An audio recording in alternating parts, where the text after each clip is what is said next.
देख रहे हैं उड़ान लाइव। मैं हूं अजय अस्क। बात अब झारखंड की राजनीति की। लोकसभा चुनाव में जिस तरीके से जेबीकेएसएस ने अपनी भूमिका निभाई है और उसे जन समर्थन मिला है, इसी के बाद से यह आकलन किया जाने लगा है कि आने वाले झारखंड विधानसभा के चुनाव में कई सीटों पर इस बार समीकरण बदला बदला नजर आएगा। जेबीकेएसएस को जो समर्थन मिला है और जयराम महतो ने जिस प्रभावकारी तरीके से लोकसभा चुनाव में अपनी और अपनी पार्टी की उपस्थिति दर्ज की है, उसने अब तक झारखंड में राजनीति में सिक्का जमाने वाले कई लोगों की नींद हराम कर दी है। अब आने वाले समय में जो समीकरण बनेगा, वह समीकरण जयराम महतो की वजह से प्रभावकारी तरीके से प्रभावित भी होगा, क्योंकि जयराम महतो आने वाले समय में राजनीतिक चुनौती के तौर पर अपने लोगों के सामने खड़ा होंगे और अब तक जो सिक्का चलाते रहे झारखंड की राजनीति में, उनकी नींद हराम होना स्वाभाविक ही है। लोकसभा चुनाव में पहली बार झारखंड से किस्मत आजमाने वाली जेबीकेएसएस ने वैसे तो किसी सीट पर सफलता हासिल नहीं की, लेकिन असफल होने के बाद भी वह झारखंड की राजनीति में सफल मानी जा रही है और आने वाले विधानसभा चुनाव में वह विधानसभा की तस्वीर बदलने की स्थिति में अभी से ही नजर आने लगी है। झारखंडी भाषा खतियानी संघर्ष समिति के जरिए राजनीति में आने वाले जयराम महतो और उनके सहयोगियों ने इस चुनाव में जिस तरीके से अपनी दमदार उपस्थिति दर्ज की है, उसने न केवल आसू पार्टी की नींद उड़ा दी है, बल्कि झारखंड मुक्ति मोर्चा के खेमे में भी खलबली पैदा कर दी है। आसू पार्टी जिस वोट बैंक के जरिए झारखंड में सत्ता के करीब रही है, वह सत्ता सुख भोगती रही है। उस वोट बैंक पर जयराम महतो ने अपना प्रभाव जमाया है, अपना प्रभाव बनाया है और आसू पार्टी के हाथ से उस वोट बैंक को खींचने में काफ़ी हद तक कामयाबी पाई है। इस लोकसभा चुनाव में कई सीटों से जेबीकेएसएस ने अपने उम्मीदवार दिए थे और उन उम्मीदवारों ने मतदाताओं पर जिस तरह का प्रभाव छोड़ा, अगर उसका आकलन विधानसभा के स्तर पर मिले वोटों से किया जाए तो लोगों का मिला यह मत आने वाले विधानसभा के आसू पार्टी के लिए अभी से ही खतरे की घंटी बजानी शुरू कर दी है। हालांकि आसू पार्टी के लोग जयराम महतो का नाम भी अपनी जुबान पर लेना नहीं चाहते और अगर कहीं भूल से भी उन्हें इस नाम की चर्चा करनी पड़े तो वे एक झटके में यह कह डालते हैं कि जयराम महतो न तो एक्टर है न फैक्टर है। मतलब जयराम महतो राजनीति के लिए कोई बहुत महत्वपूर्ण नहीं है।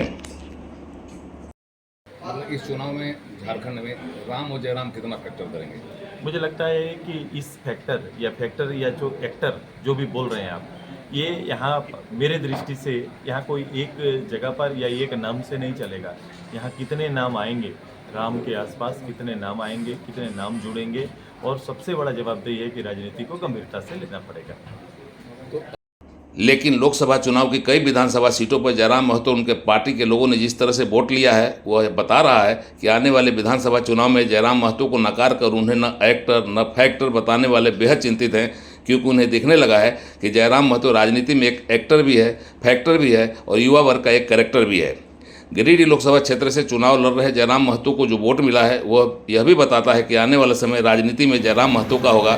अगर हम गिरिडीह लोकसभा क्षेत्र की बात करें तो यहाँ पर जयराम महतो को डुमरी और गोमिया विधानसभा क्षेत्र में सबसे ज़्यादा वोट मिले हैं।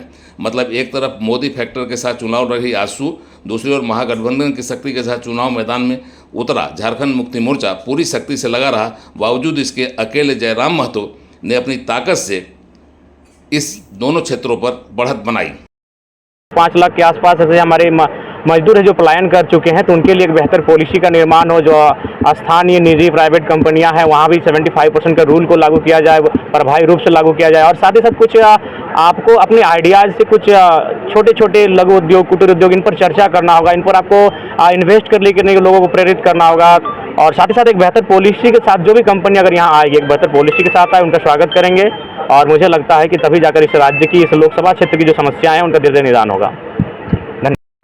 इसके अलावा गिरिडीह लोकसभा क्षेत्र की 4 अन्य विधानसभा क्षेत्र है, गिरिडीह, बाघमारा, टुंडी और बेरमो। वहाँ भी जयराम महतो ने अपनी उपस्थिति दमदार तरीके से दर्ज की है।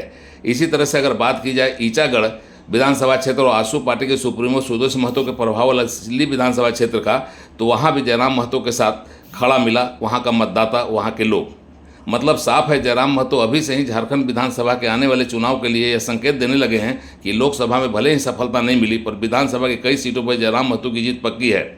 जयराम महतो के इस प्रदर्शन ने यह भी बता दिया कि राजनीतिक दलों ने जिस तरीके से उन्हें कमतर आंका है, वह उनकी भूल है और आने वाले समय में झारखंड में फल फूल और तीर धनुष और हाथ जयराम महतो को आगे बढ़ने से रोक नहीं पाएंगे और झारखंड विधानसभा का अगला स्वरूप निश्चित तौर से बदला बदला नजर आएगा। यह बदलाव आंसू की कीमत पर होगा या झारखंड मुक्ति मोर्चा की कीमत पर अभी तय नहीं है, लेकिन जयराम महतो की वजह से तीर धनुष जिन हाथों में है वह कांपने लगे हैं। कमल, फूल और फल पूजा पाठ के भले ही काम आ जाए, राजनीति में काम आते नहीं दिखेंगे। और अगर यह कहा जाए कि जो लोकसभा चुनाव में जयराम महतो का प्रदर्शन रहा है, तो बेहिचक कहा जा सकता है कि जयराम महतो झारखंड की अगली सरकार में अपने सहयोगियों के साथ प्रमुख भूमिका में होंगे। उन्हें इस चुनाव में जीत भले नहीं दिलाई हो, पर उनके प्रदर्शन की ऐसी ताकत दी है कि राजनीति का एक नया सितारा विधानसभा चुनाव में जरूर अपनी कामयाबी का परचम लहराएगा। जयराम महतो को भले ही राजनीतिक दल के लोग पहचान नहीं पा रहे हों, पर जनता जनार्दन का आशीर्वाद यह बताने लगा है कि जयराम महतो झारखंड की राजनीति में आने वाले समय में एक्टर भी हैं, फैक्टर भी हैं और हर दिल अजीज कैरेक्टर भी हैं। उड़ान लाइव ब्यूरो की रिपोर्ट।